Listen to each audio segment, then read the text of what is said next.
The secret we should never let the game masters know is that they don't need any rules. Warriors, mages, and demigods thereupon. This is Modern Escapism.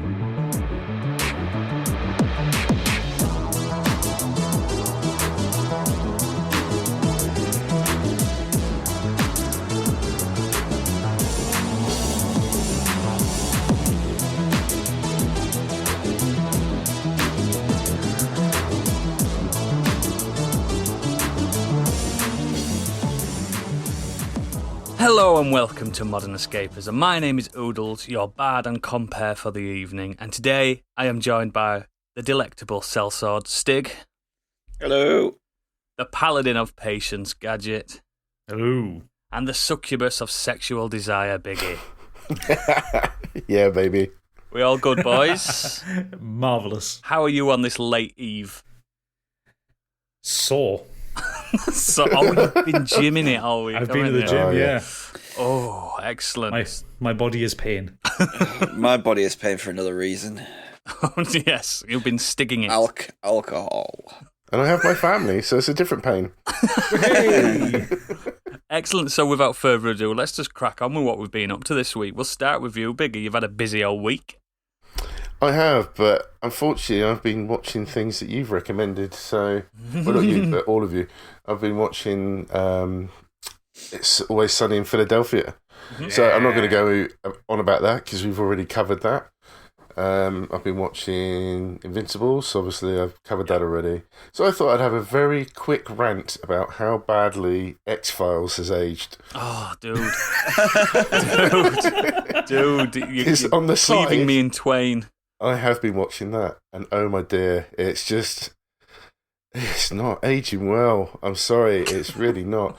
The amount of times that Scully gets kidnapped, knocked out, every other she's episode a damsel in distress a lot. is ridiculous.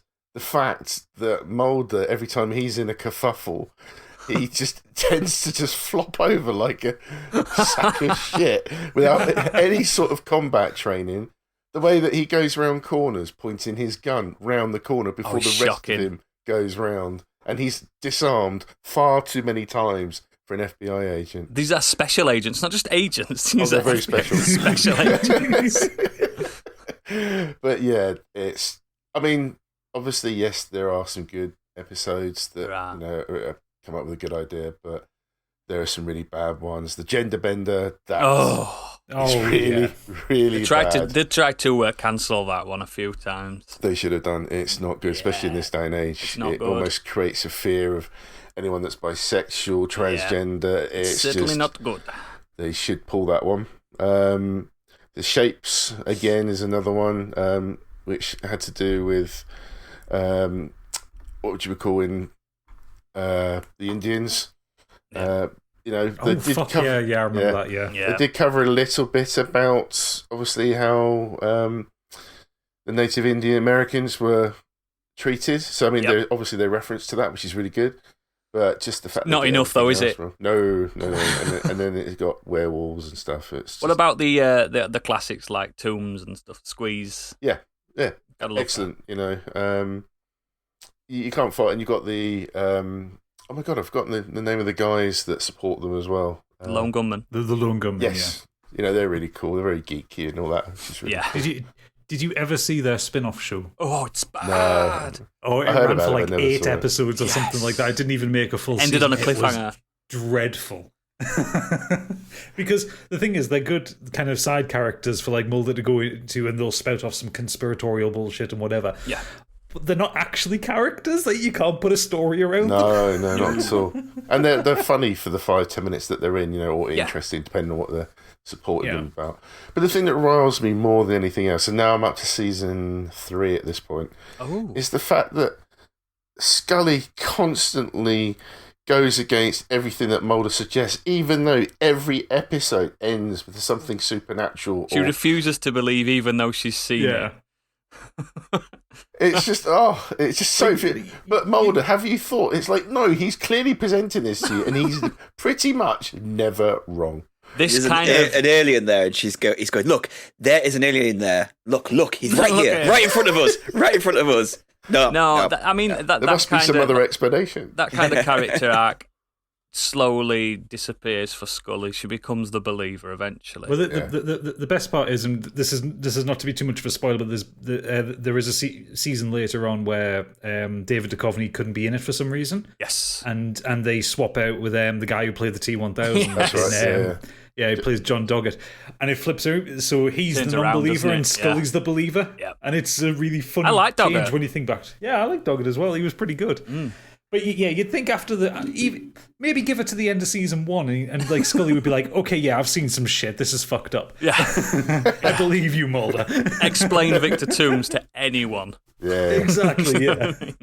But did you guys know that Chris Carter wrote another show after that? Did you guys ever see it called Millennium? Yes. Yes, With it wasn't Lance very Henriksen. Well, you see, I counteract that. I have It is very good. fond memories of that. It's good. And I'm going to revisit that at some point if I can find it. Millennium's Well, good. to be fair, I didn't see Millennium until like 2012, so maybe I missed the window for that one. It's good. Yeah, It's a bit might not more. be, It's a bit but I don't more psychological.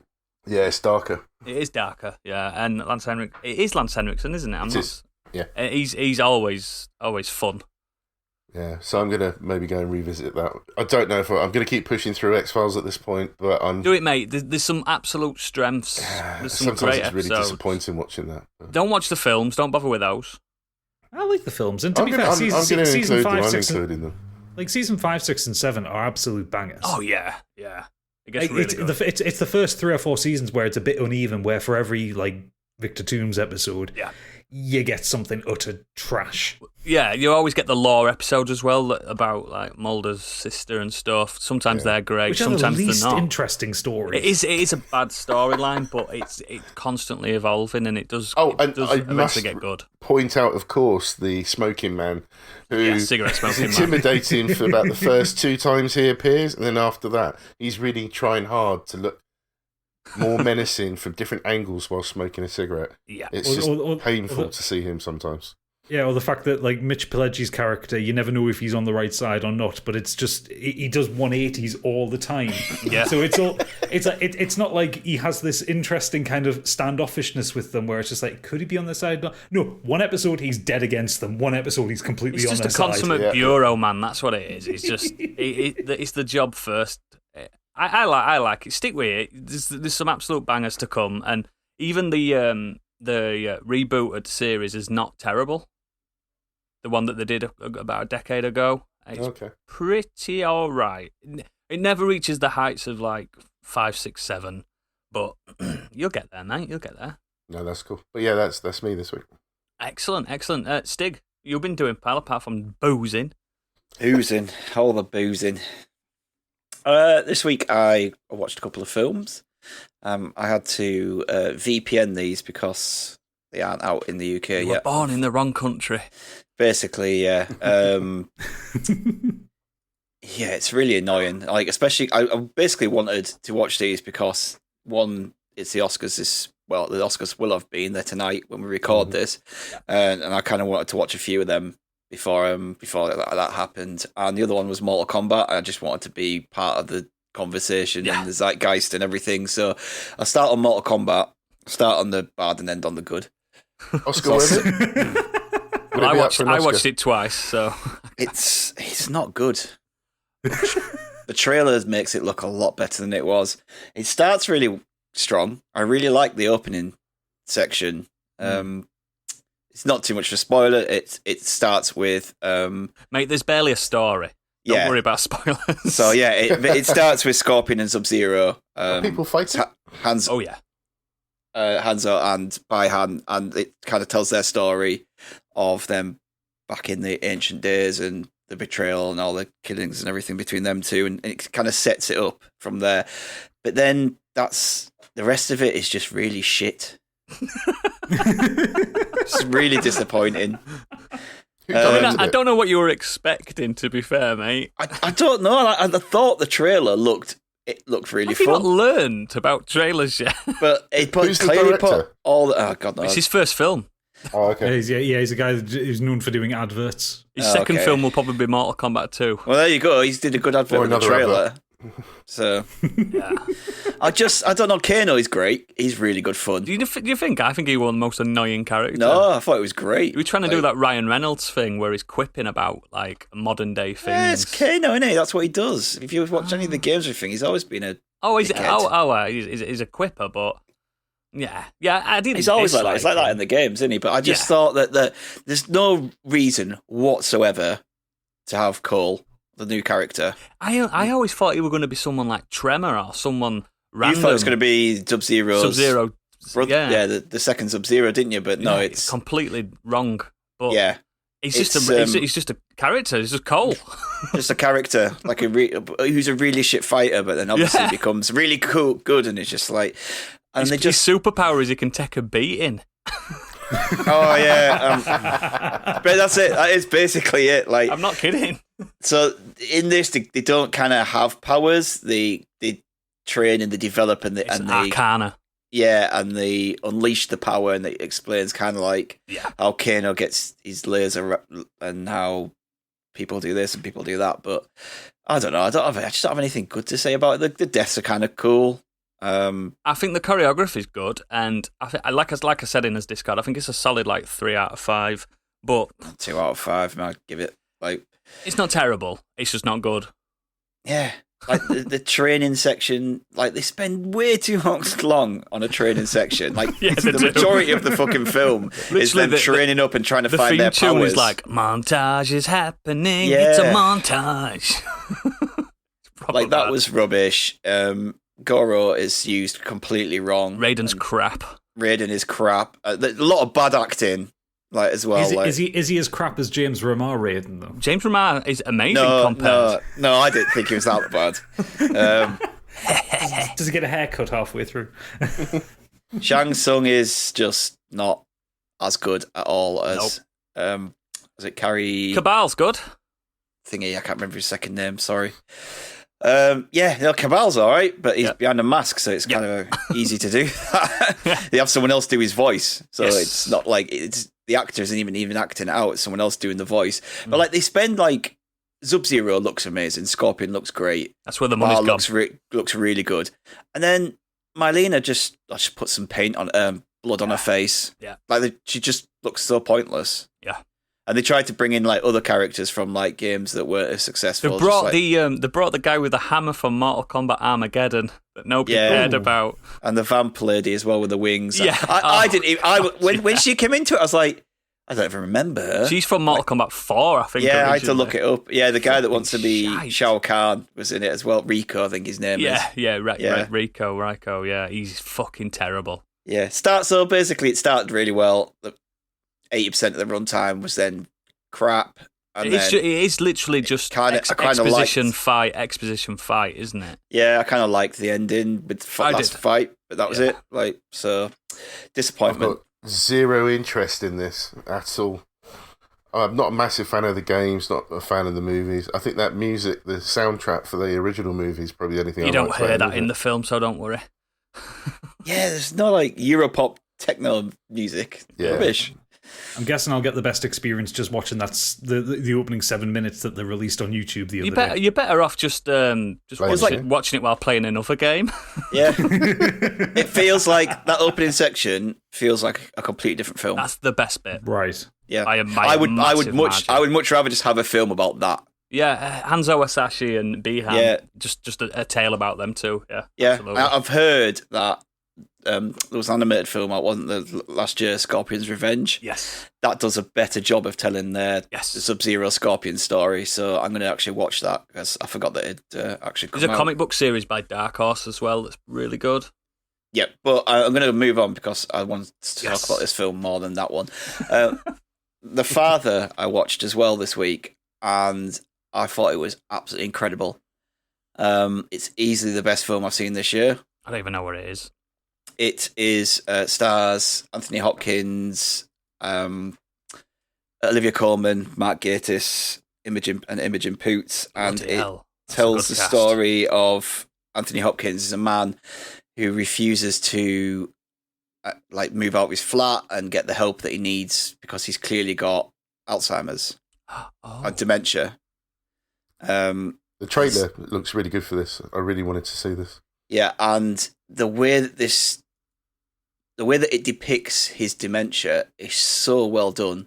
Like, characters will leave the screen and they'll come back in as like other people.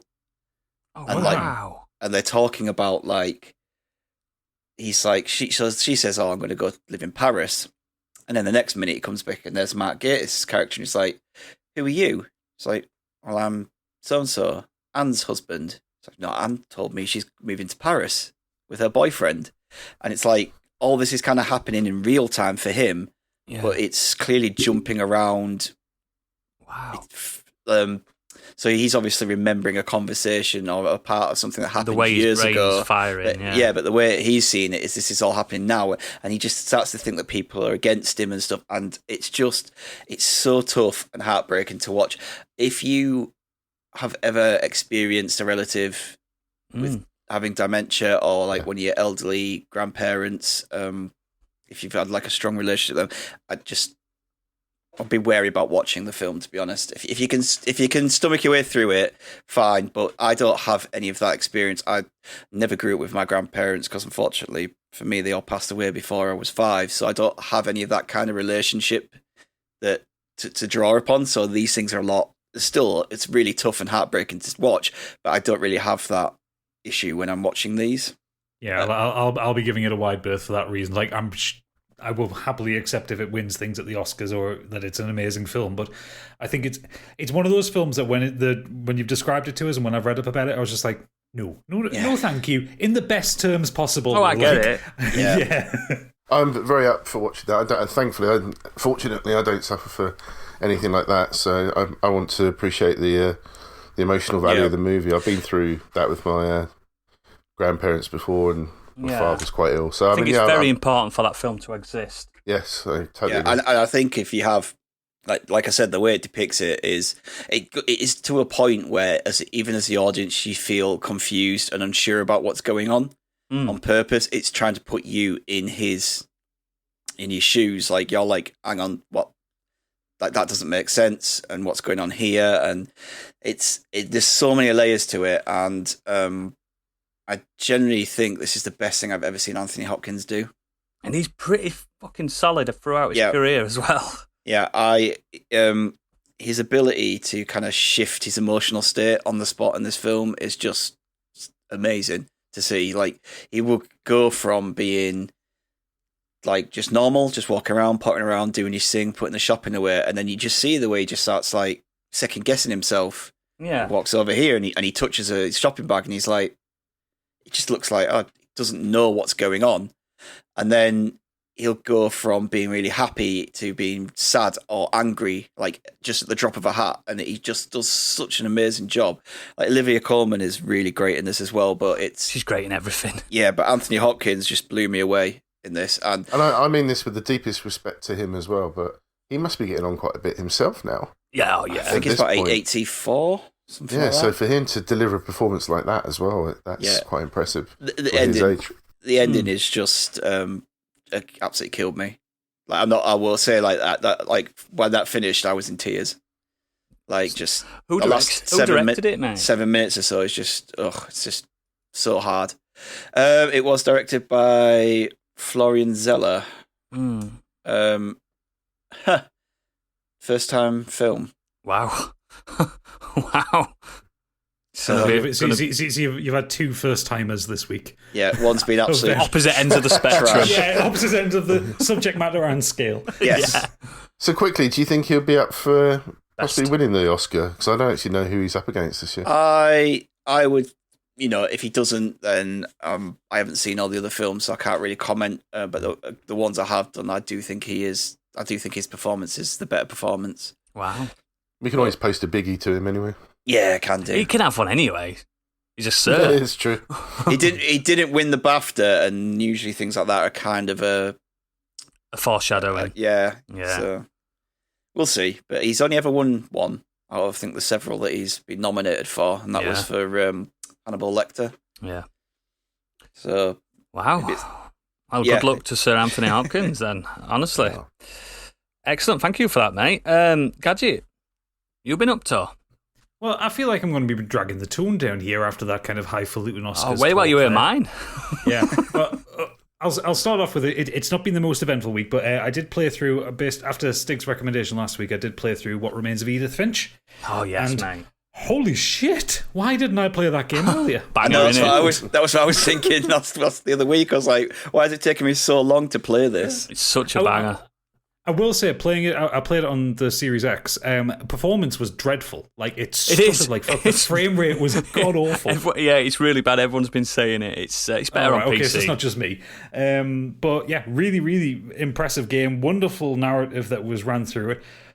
A lot of heartbreaking scenes as well. Like some really funny as well. I really enjoyed the first story that you play where you play as the cat, and then it kind of goes into the cat and then the monster. It's so thing, cool.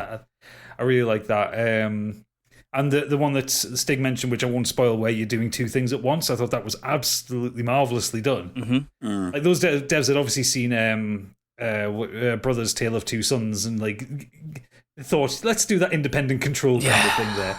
The one that hurt me most, I'm just going to say one word, is swing. Yeah, I hated that one. That really upset me. That one upset me. And the other one I'd say would be Frog. Oh, Frog. Yeah. Oh, that's what I was on about last week. Yeah, Frog got me. Yeah, Frog, man. I was just watching that going, fuck me. I know exactly where this is going, and I can't believe you're making me play. Just saying that word, Frog, it made me heart skip. What I loved as well is, because I don't want to spoil, again, I really don't want to spoil this for anything, but like when you do the monster one, the music they used, oh, dude. Perfect. Yeah. I was like, is that? When it came on, I was like, is that? And I was like, yes, it is. They're using that theme. I was like, brilliant. Yeah. Like they don't use a lot of music throughout the it's game. quite a sparse soundtrack, isn't it? Yeah, but what it does use is absolutely perfectly pitched every single time. Yeah. And it's also interesting as well, like with talking about the deaths of the different family members. A lot of it comes from other people's perspectives. Like you get one story as told from that particular person's therapist, which I thought was a really nice move. Yeah. Like, it's not just, like, Edith recounting these stories. It's someone else recounting them for her. So, yeah, no, I really liked it. I really enjoyed it. The ending, I didn't see coming. I thought it was brilliant. I just want to mention also the writing on the screen, when you've got... Oh, yeah, when you walk through it and then it scatters on. Yeah, I thought that was really smart. Are you going to try Unfinished Swan? If I can find it somewhere, is it on Game Pass? I can't remember. I'm not sure, but I know was it a PlayStation exclusive? I had it on PlayStation Plus. But yeah, it's worth it. Now you've appreciated Edith Finch. You should just you'll get that little smile when you play Unfinished Swan. Yeah. Okay. I'll source out a copy of that. Yeah, somehow. Absolutely, mate. Absolutely. But the main thing I wanted to talk about is going back to one of my own points from a couple of weeks ago, because when we did the animation episode, I talked about Archer, and as I was thinking back to it when I was talking about it, I had only actually seen up to the end of Archer Vice, which is season 5, and there's like 11 seasons of it, so me and Pip have been kind of working through the rest of it.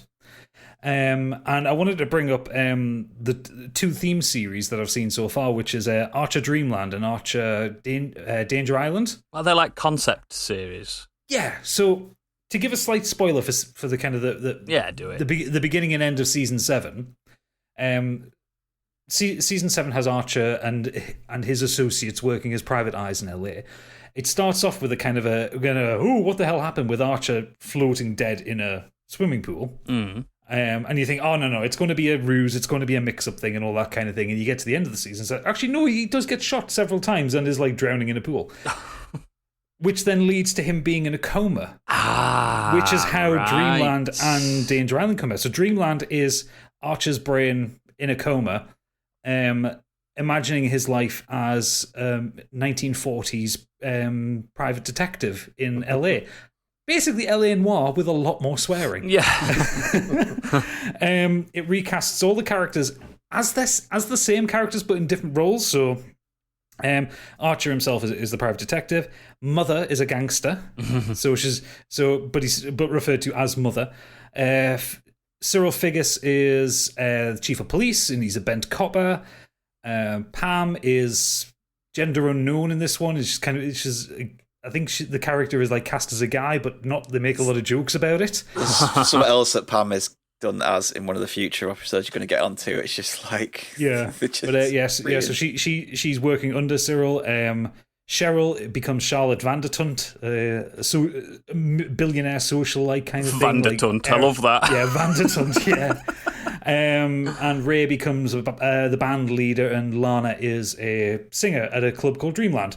And it has this whodunit story. So where the season starts with in the real world, Archer's friends gathering at Woodhouse's funeral, his butler's funeral, and many jokes about him being a heroin addict. In the Dreamland side of it, in the 1940s, Archer witnesses Woodhouse, his partner detective, being killed, and then the whole story is a massive clusterfuck trying to find out who killed his partner. And it's absolutely fucking hilarious. It's wonderfully written. There was a huge jump in the animation budget, so it's one of the best looking seasons. You have Krieger as a former Nazi scientist, like fucking strapping robot arms onto people. It's off its fucking rocker, but conceptually, somehow it all makes sense. And it does one thing that the other seasons of Archer haven't done, because even though the previous seasons have had kind of a running narrative throughout them, this one, Archer gets himself into some stupid situations where he gets beaten up and attacked a lot. And as the season progresses, he's just getting gradually more and more injured. And I actually really like that he kind of, there is this, his physical condition is the constant throughout it. So when you get through that season and the insanity of it, you think Archer's waking up, and it kind of hints to him, like the shot of him back in the hospital bed kind of starting to wake up. And then you start Danger Island, where he wakes up in bed and it's now the 1930s and he's living on a South Pacific island, like a French territory, as a biplane pilot. Think like Tailspin. Not a biplane, a seaplane pilot. And it recasts all the characters again, and it becomes this rollicking adventure thing where Figgis is a German. I assume he's a Nazi because it's set in 1939. Probably. It gets a bit Raiders of the Lost Ark because he's looking for maybe Temple of Doom because he's looking for a golden MacGuffin that can do good things for the Nazis. But the best thing, and I'm only a few episodes into it, so I haven't got the full run of the story. But the best thing that they did with this season is Krieger. There is no role for Krieger as a mad German scientist because technically in this world at this point, people don't know the extent of the Nazis. No. They don't know the extent of what the Nazis got up to. So what do they do with him? They turn him into a talking parrot, and he's hilarious. The funniest thing in the entire season. And I just love it. I love the creativity of Archer. I love the way it's written. I love the banter between the characters. I love the references. I love the clever biting humour. There's one point in Danger Island where Pam says to Archer, "You're in a real catch-22 situation," and he just quick as a sharp. Quick as anything, replies back to her, "I don't think that book's been written yet." I like that. Yeah, it's just really clever. I love it so much, and I love the fact that even in these kind of fantasy seasons, because it's effectively in Archer's mind, all the characters, even though they're being recast as things, maintain their character traits. Like Cheryl, no matter what situation, she's insane. She is insane no matter where you find her. Krieger is malevolent and scheming wherever you find him. Ray is put upon and usually abused by somebody else. Mallory is always in control. It's just fucking brilliant. And it also just reminds me just how good Jessica Walters was. Oh yeah, as a voice, not just as an actress, but as a voice actress as well. Like you can feel every ounce of acting coming through that dialogue with her. Yeah. And she's so good at it. Oh, she's old school. She's still going then. Yeah. Season 11 came out last year. Yeah. So I wonder what they're going to do about obviously replacing her, unfortunately. I wonder if they'll end it, or they'll end it with a special or something like that, because Mallory's kind of a key character. Exactly. Like there are some of the side characters that don't appear in every episode, but Mallory is in every episode, even when Archer's nowhere near her. Yeah. So I think she'll. I think her death will probably spark the end for the show. But to be honest, I know a lot of people didn't like the theme seasons, but I'm really, really enjoying them. Good, just embrace it, just get involved. You know what I mean? They revel in their silliness, and I think that's what works so well. Absolutely. Yeah. So Archer, just watch it. It's all 10 seasons of it are on Netflix. So on the strength of your discussion last time, I did watch season 1, and I liked it a lot. Yeah, it's really, really good. As a spoof, as a kind of timeless spoof, it's brilliant. It's snappy as well. You can just watch it and it's fast. It's very fast paced, and it's just on it, and it's really good. It's eminently quotable, and you'll wander around just in the back of your head, just thinking "danger zone" top of your voice all the time. Excellent. Thank you. That's what I've been up to. Thank you very much. I am going to lower the tone again.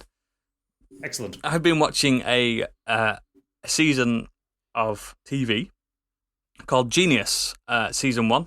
There are 3 seasons of Genius, but I'll give you the quote for what it's about, the synopsis. So, Genius is an American anthology period drama television series developed by Noah Pink and Kenneth Biller, which premiered on National Geographic and is now available on Disney+, hence how I've seen it.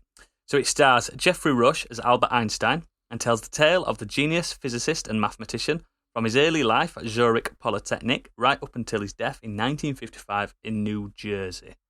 So, what Genius is every season, and there's 10 episodes a season, it focuses on a completely different genius. So, season 2 is Pablo Picasso, season 3 is Aretha Franklin. So, season 4's me, by the way. Yes, I've heard they've been in touch, announced. And Brad Pitt is playing me on Your Life Story, which is always nice. But yeah, basically... Matt Lucas is playing me. Basically, the show is just like a juxtaposition between like science, religion, and politics. It's a drama, proper drama, like think The Crown, something along those lines, where it's highfalutin drama. The synopsis is it starts as Albert Einstein explaining his special theory of relativity, which we all know, E equals mc squared, very famous. And at the time when he was creating that theory, he was just a patent clerk. Do you know what I mean?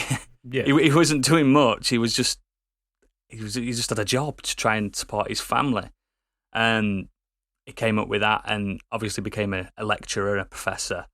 The story is basically how he, from obscurity, became like the greatest mind in humanity, or so people think.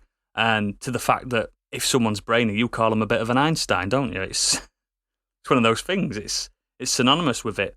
But it also like explains his early life, which I didn't know anything about his early life.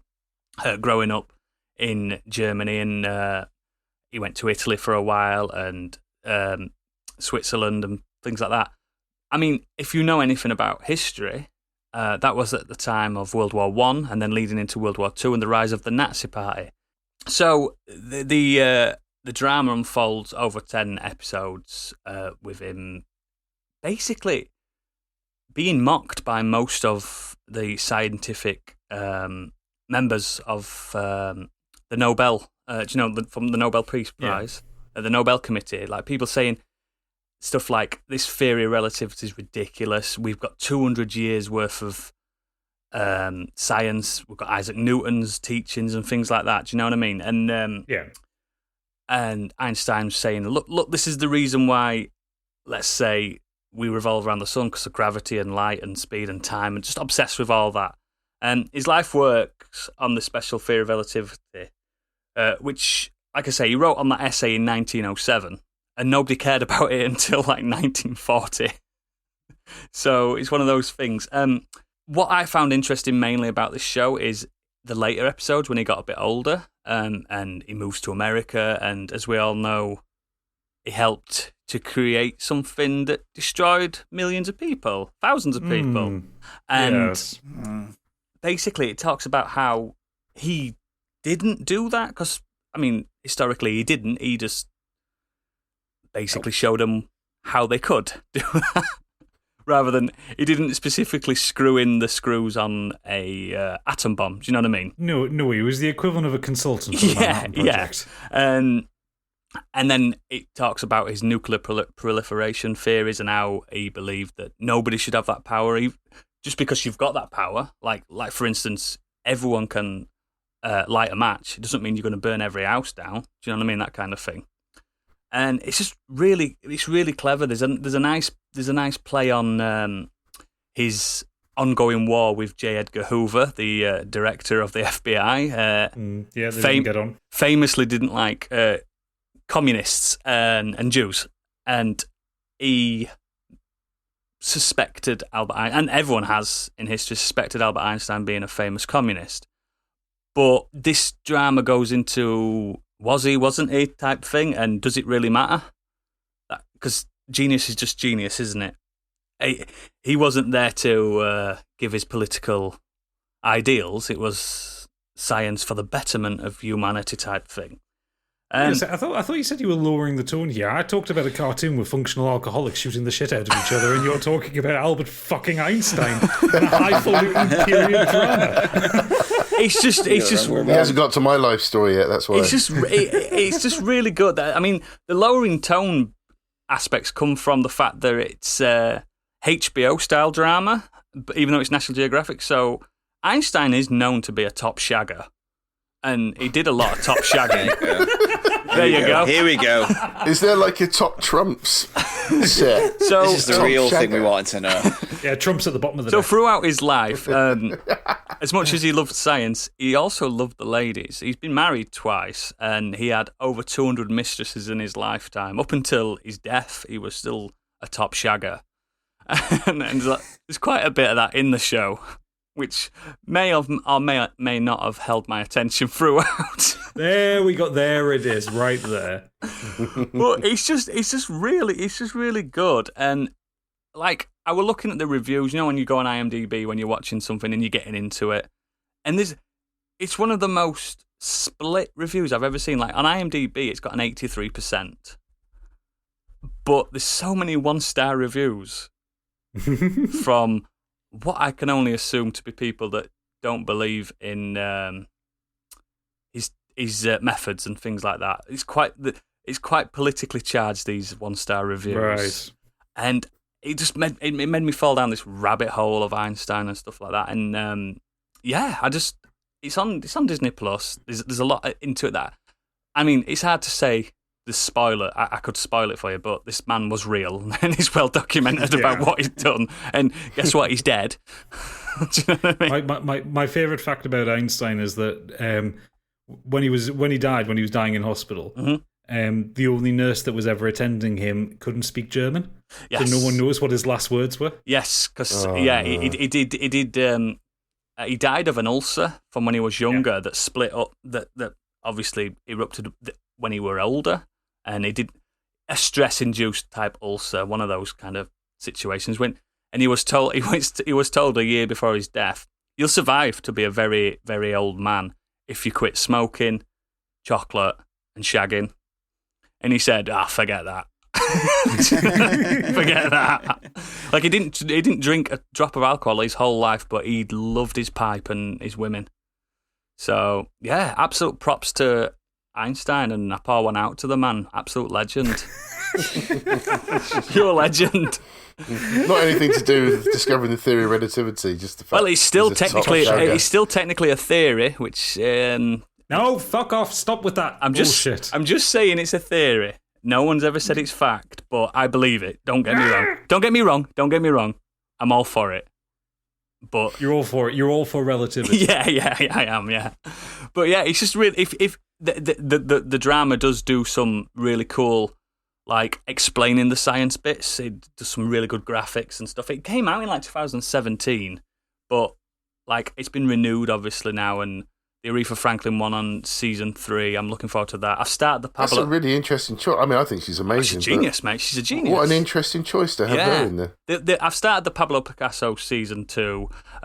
Starting off a bit slower, a bit duller, but still Picasso, genius in his own right. And season 4 with Biggie, I'm really looking forward to that one. That's going to be the absolute creme de la creme, cream of the crop.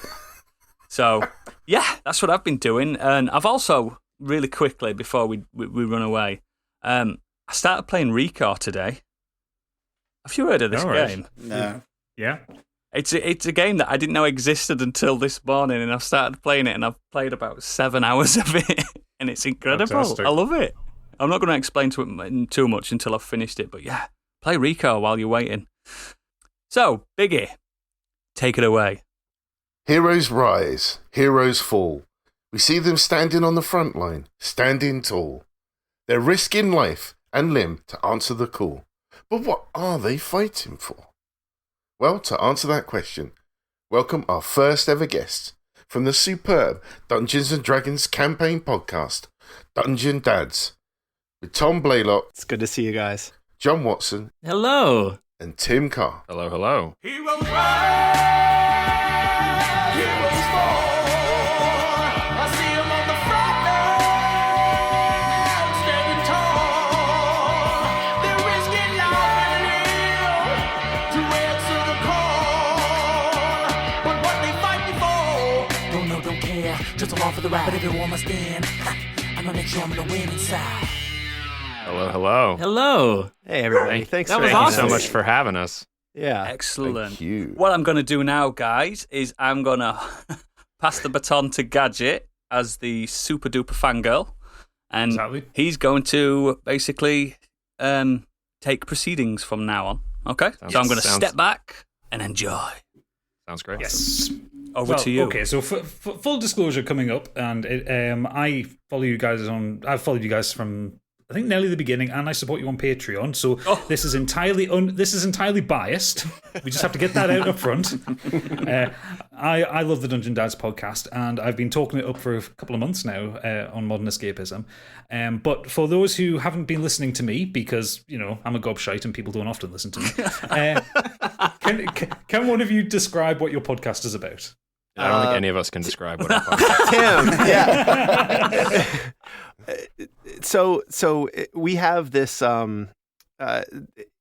If you're not familiar with actual play podcasts, this is a little bit different from like just us sitting around playing a game. It's I would say about 50-50 improv acting and improv storytelling using the Dungeons and Dragons 5e format as our scaffold to sort of tell our story. We're all creative people. I'm a writer.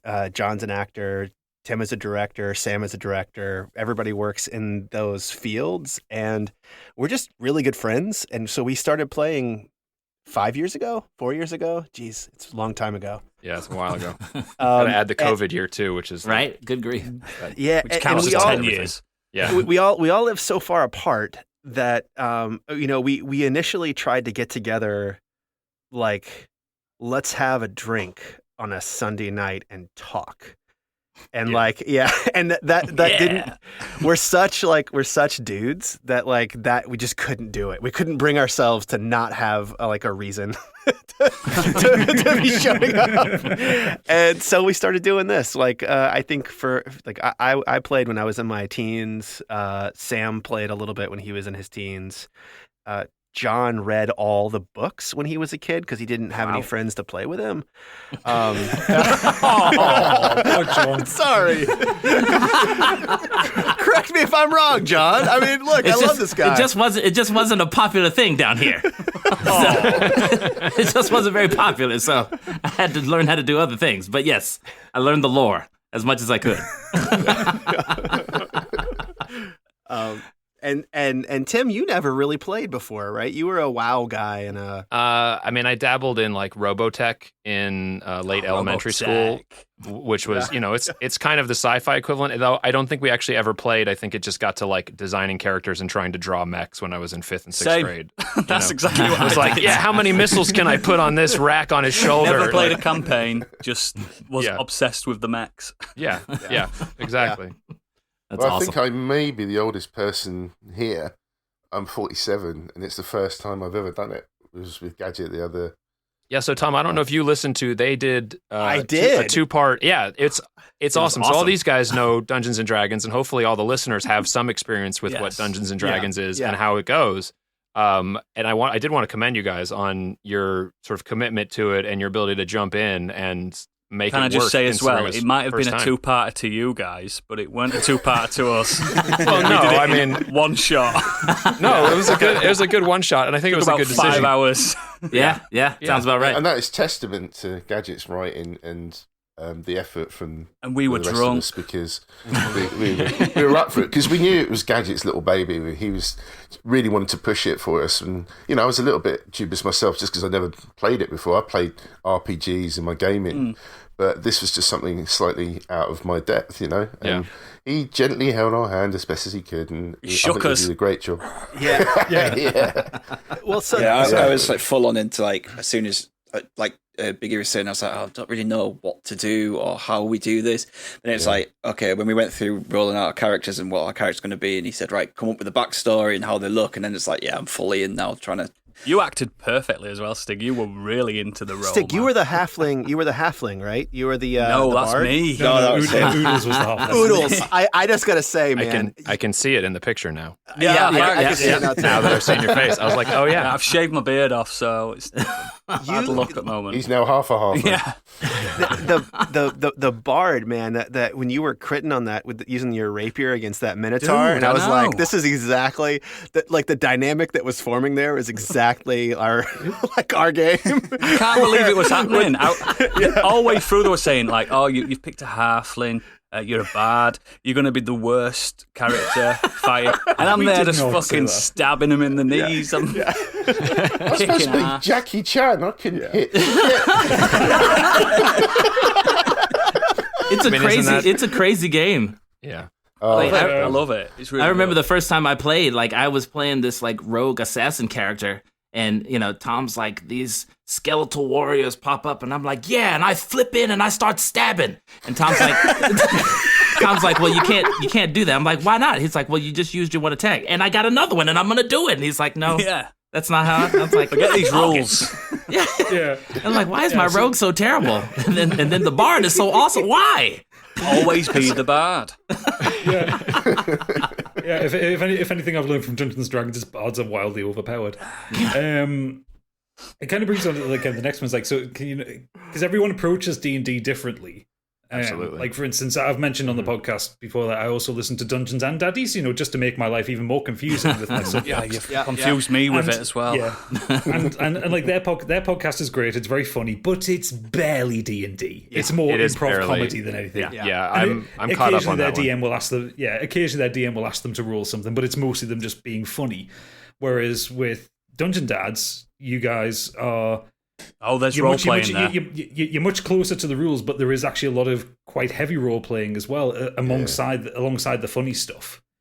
So how do you approach the D&D rule set versus kind of the other stuff on the side? Do you go rules first? Do you go narrative first? That kind of thing.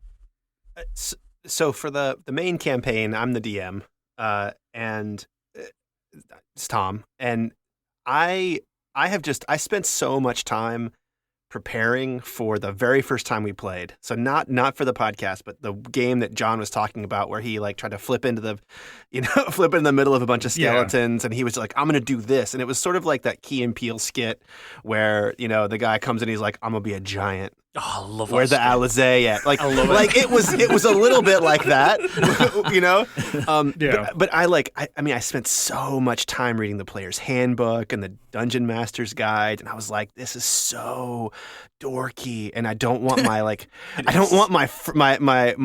colleagues to see me, but I'm sitting there at work at NYU where I teach, and I'm like, just flipping through the thing and like highlighting and using like school resources to create DM screens, so I'm like keeping all the stuff straight. So I felt like for my friends when we first got started, having the rules be the rules was really important because smarter people than me had set them up to be balanced and to create this like really fun, ever increasing difficulty. Yeah. But this is the one thing I can say that's really, really fun about taking a character from first level all the way up to however high, is that it's on the player to learn the rules of your character, like more than anything else. The way we play, there's often these moments where, like in the most recent episode, John's character Ionis casts Storm Sphere. I had never read that spell. and I knew he had it on his card. I should have taken a look at it beforehand, but I said, "Okay, John, like you're in charge here. Tell me what this spell does." But of course, as he's telling me, I'm like feverishly reading up on the spell to make sure he doesn't try to It's just his way of buying pull a time fuck so over he can on read me. it for himself. Yeah. But so we try to be really. I try to keep really close to the rules as possible, and then when someone tries to do something cool, the nice thing about 5e rules is that there are so many ways to just like wing it and create a new rule on the fly, which we do a lot of, right? Yeah. And so for me, that's always the really fun part, is both like the world building, but also world building with rules that haven't been done yet before. So like sometimes, I mean, and this is like really in the weeds, but like, perception, like you guys rolled a bunch of perception checks when you were in there. That's like the most common thing to roll. I couldn't hit shit or see shit. You couldn't hit. Yeah, it was the worst, Biggie. I have to say, like, I felt so sorry for you by about the end. I was like, I hope he's having fun. It Poor sounds dragon. like he is. Poor little I dragon. was having fun rolling shit. Yeah. The thing is, his character art and everything. I thought this dragon's going to be the greatest character ever. Totally. And dude, you dropped the ball. You dropped the ball. I was like one of those When- background characters. Just I think it must apply to one person every campaign, because I was listening to episode 40 of Dungeon Dads today, and John has the worst rules throughout the campaign, but he got a really bad rule about halfway through. This was when I was lifting weights at the time, and Sam just shouts out, John's back. Nearly dropped the weight on my chest. Yeah, don't listen to it in the gym. Stiggy was the same. Stiggy was the same because he had that initial attack on the Minotaur and just crashed into the wall behind him. He did end up was killing just it eventually. hilarious. But then he just absolutely took him out in the end. So, I mean, it was great for him. I feel like it's part of the storytelling that works for it too. It's like it's not exciting if you walk in and everything is like, boom, you knock that out of the way. Boom, you knock these 10 guys out of the way. Like, the first boss, the Minotaur, it was like an hour. Yeah. It took About so 45 long. minutes, yeah. it's crazy how long combat actually takes. And then when you break it down into like Dungeons and Dragons time, it was like 24 seconds. Oh yeah, right. Yeah. And then you're like, oh yeah, we got to move. Okay, sure. We just spent an hour so long banging his heads negotiating in the 24 wall. seconds. Yeah. Well, the best thing for me, I've been astonished to see how well they've set up a character. You know, if you know how to set up a character, right? Like if you look at all the stats and if you look at all the different spells and then you try to form that into a backstory. Like, you know, my guy, he's spoiled, he's really skinny, he is really good at setting up defense. You know, I worked on those kinds of things to keep my character alive. But then when I apply it to his actual character, it's like, no, that makes a lot of sense. You know, he grew up pampered. He probably doesn't like a lot of pain. If he gets in trouble, he's going to run. You know, and then if he looks for a spell, it's probably going to be like a giant explosion spell that's either going to get rid of everybody, or if they're not done, then he can't handle it and he's going to run off. You know what I mean? So it's so when you take those kinds of things into account, it then comes up with your character for you essentially. Yeah. Because if something, you know, if a roll goes poorly, it's like, well, you know, he was, you know, like say my familiar was killed. It's like, oh, that was a bad roll. It's like, oh, I had tears in my eyes. My character, you know, my pet was destroyed, so I just couldn't handle it. You were really upset. You were really upset about Saber dying. It becomes real to you, though. That's the thing. Yeah. Please, that mongoose man. I want to hear a live version of him, please. So good. There's a little ASMR in there for everybody. Yeah, that's right. Just a little bit of ASMR for anyone who's not into D&D. See, all I like to do with mine is because I just set him up to be a massive hard bastard. But like, if something goes wrong, I just blame the fact that he's got low intelligence. So he's a bit stupid. So yeah, he ran head first into but that's the best thing I can do. He ran into the battle, but he missed completely, so he ran into the wall. He's just a little bit dumb. But I mean, John's right now. And what I like when we did Grasswell Manor was you all kind of embodied it. Like Oodles' bard was might not have been the strongest, but he was very clever. So like Like real life. When we were doing the Chimera fight, he said, "Can I climb on the goat head?" I'm like, "What?" Yeah. If you're going to attack a chimera, you go for the goat head. It's the least threatening animal on a chimera. Everyone knows that. That's a good point. If you can hold onto the horns, they can't That's hurt what you, I'm right? saying. So you're good. You grip tight and you just pray. That's what Those eyes, though. Those eyes are Was that so after creepy. you were hiding around the corner, if I remember? Look, I'm a Yes, you were. halfling. What am I going to do? I hear you. I'm playing a halfling in our premium campaign, and it's like, they're like, John, don't disengage. I'm like, you're all giants. Say to the You might dwarf. think it's a giant chimera to you, but to us halflings, it's even bigger. So Crazy. actually, John, you just mentioned that. So you have the Patreon campaign as well, which is Mountain City Madness. Plus, you also all have an offline game that you all play. How do you play this much D&D and work And have and lives. be dads and have a life and stuff like that? With a lot of begging for forgiveness from our spouses. Yes. Also, we will beg for forgiveness to their spouses for coming on an hour early for their own recording. to As speak my to us. spouse is kicking off that she can't go to bed. Yes, and yes. Sorry to Oodles' spouse as well. Yeah. Yeah, I've been kicked out of the bedroom for recording for that purpose. I'm not moving my office for nobody. I have to see behind me where my computer is. Our living room is right there. So every Sunday, I literally have to just send my wife to bed early. Go to bed. Just like Same. 8:30. Bye. It's like she's fine. She's cool with it. At least my kids are asleep by 8 Well, p.m. thanks to all of the spouses. Yeah. As far as playing the multiple campaigns, like we have, so the casual game has more players in it. It has a few other friends that we've played with that are sort of we've been playing with since before we started the podcast. And so it was one of those things, like we can't just like drop them because we started doing the podcast. True. And then when we were thinking about making a Patreon and coming up with goals that people would want to pay for, we thought, okay, another campaign would be something that people would be worth, would be interesting.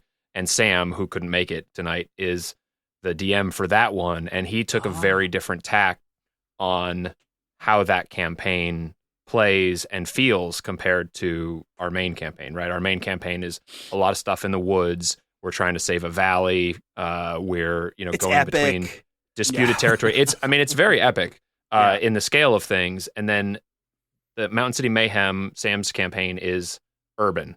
It takes place in a city where what comes to light very early on is the relationships that you make and break and fuck with will have lasting repercussions because these are not people that you're going to pass once and never see again. Yeah. You're in a city environment where, like, my character is a dwarf who's a brewmaster and has a brewery in the city. And so he has like a business to think about and, connections through that. And then John's character is a bard and has like his public facing persona. And yet here we are, we start off that campaign as like con men trying to con rich people by telling them their place is haunted, using magic to haunt their place and then cleanse it out. I love it. Right. So it's like, Love it it. starts off like a little bit Ghostbusters-y, except we're making the ghosts. Yeah. And it's just a big con job that Love Milo and Darbin have done, and they've brought my character in just as muscle, because my Muscle, character is also like, he's a fighter, he's not smart, he's a couple hundred years old, and in dwarven life that's about midlife, so he's just having a midlife crisis of like, just doing beer, I've done this, like this is mundane, and just wanted to branch out into something and came across these guys. Oh, wow. And now needs money. Yeah, As luck would have it. I do enjoy Mountain City Mayhem. It's got a wonderful feel of a caper about it. That's the best way to describe it. Yeah, it's a little bit noir almost, like film noir in terms of like the style. Like there's a bit of that in there. There's multiple layers of intrigue, so it is very different. It's the Zodiac of D&D. Yeah. A little bit. Sam. Can I ask you a quick question? Yeah. Yep. So, do all of you, are you a DM in a different game? Because obviously, if you're a DM, you're not playing, you're obviously enjoying it, but the other guys are playing as characters and you're in control. So I take it there's got pros and cons for being a DM and being a character. So John does our casual game, and then Thom does our main campaign, and Sam does the Mountain City Mayhem campaign. I'm the only one who doesn't regularly DM. I don't Tim think just I'd be sits able back to and do enjoys either. it. Yeah, I mean, I have done. There's in the no past, way I'd but- be able to do that. It'd fall off a cliff straight away. I'm usually too drunk to do it. As much as Gadget, I think, enjoyed doing it, you can imagine his head, the cogs going off, trying to keep control of It's what the he was ultimate doing character, that the night. DM, isn't it? It's the ultimate. You got to be able to play. Universe. Yeah, you got to Well, play all and the I know characters. for me, I was the newbie. Like I read a lot of books, but like the books that I read weren't like the Dungeon Master's Guide or the Player's Handbook. I was reading like R.A. Salvatore, the Dritz Dord and like actual like. So I knew the characters. I knew that there were spells. I knew a lot of lore. That might pop up in some of The these D&D archetypes. games, right? But like the actual game mechanics, I knew nothing. And so we played this first game, and I'm like way behind. And then Tom's like, I just can't play this. I just can't do this game anymore. And I'm like, but I have to play. You know what? I'll do the next one.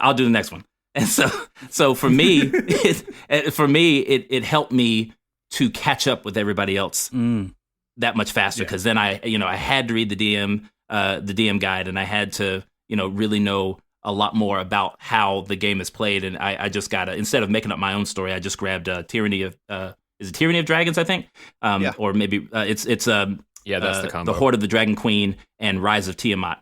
And so we're playing the two of them, and I've got them all to like level 10 now.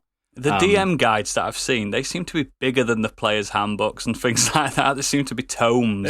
They're about the same. Size. Yeah, but I mean, it's a lot. But I know it's Gadget's got them all. Look, Within reach. Yep. nerd. Yeah. Yep.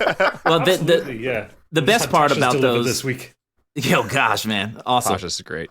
It's and it just adds so much to the game. I loved reading that book. The good thing about it is that they're also just well organized, and you read the table of contents and you can get to where you need to go quickly in order to figure out your own part of it. We'll say the first time I looked through the DM guide, and I was just like, oh, what am I getting myself into? But I think what I found out, because I listen to so many Dungeons and Dragons podcasts, I've learned the game through the podcasts. Well, that's That's how I the learned. skill of it. That's the good thing about them. Yeah, it's like it's like I'm already a creative person. I've written a book, and I write a lot of stories and that kind of thing. So I knew how to create the story, but it's more how you react to things, which is the difficult thing. Which leads me on to a question very specifically for Thom.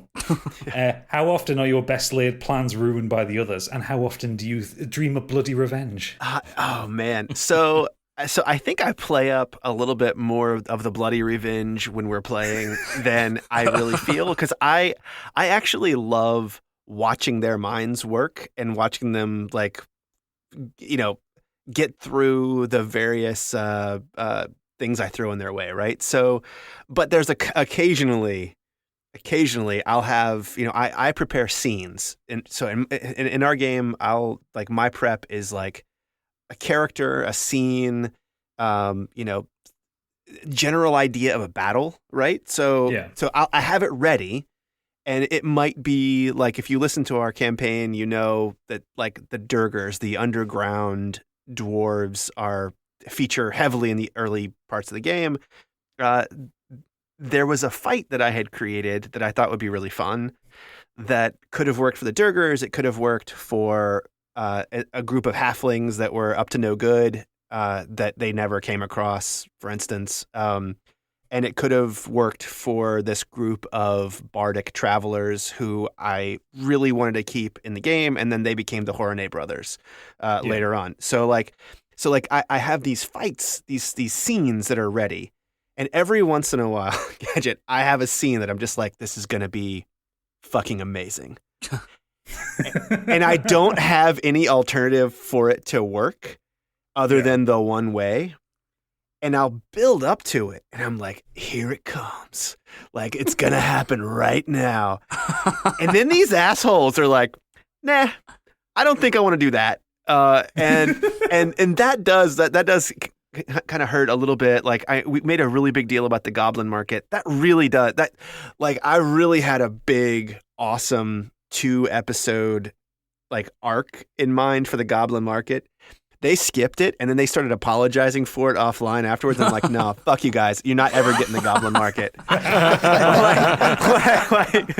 There's going to be a bar named the Goblin Market at some point, and I'm going to be like, no, it's locked. It's closed. You can't go in there. There was that moment in Gadget's campaign where there was a goblin and Stig threw the dagger and killed the goblin. And then afterwards, Gadget was like, yeah, you skipped about an hour's worth of a boss battle. I'm like, oh, sorry, man. Sorry. I can't No, it was fine. That one was going to be Waves of Goblins. Because it was Waves of Goblins. Wow. It was That's suspended, my so it band was name going at to be school. about like 15 goblins that would come in like 3 or 4 waves at them.